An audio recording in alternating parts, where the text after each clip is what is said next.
തുടക്കത്തിൽ പ്രവാചകന്റെ സൃഷ്ടിപ്പിൽ, പ്രവാചകനെ സൃഷ്ടിക്കുന്നതിന്റെ കാരണത്തിൽ അള്ളാഹു ഉപയോഗിച്ച വാക്ക് വഅല്ലമ ആദമൽ അസ്മാഅ കുല്ലഹ.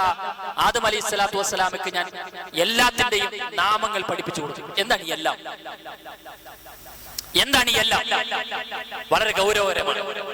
എന്റെ പ്രിയപ്പെട്ട സഹോദരന്മാരെ, നമ്മളുടെ മുമ്പിൽ വിജ്ഞാനം രണ്ടാണ്. ഒന്ന് മതപഠനം, രണ്ട് ഭൗതിക പഠനം. ഒന്ന് മതപഠനം, രണ്ട് ഭൗതിക പഠനം. ഒന്നുകിൽ നമ്മുടെ കാഴ്ച, നമ്മുടെ മുൻഗാമികളിൽ നിന്ന് നാം ചിന്തിക്കേണ്ട. ഇത് മുൻഗാമികളെ കുറ്റപ്പെടുത്താൻ, ആക്ഷേപിക്കാൻ വേണ്ടിയിട്ടല്ല, മുൻഗാമികളിൽ നിന്ന് നാം ചിന്തിച്ച് മനസ്സിലാക്കാൻ.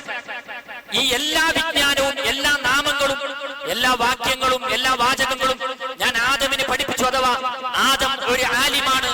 അതുകൊണ്ട് തന്നെ ആലിമായ ആദം ഈ ലോകത്തിന്റെ, ഈ ഭൂമിയുടെ, ഈ നാടിന്റെ ഒരു പ്രതിനിധിയാകാൻ ഏറ്റവും വലിയ യോഗ്യൻ ആലിമായ ആദമിന് മാത്രമേ സാധ്യമാകൂ. ആബിദായ മലക്കുകളായി നിങ്ങൾക്ക് കഴിയില്ല എന്ന് ബോധ്യപ്പെടുത്തുകയായിരുന്നു.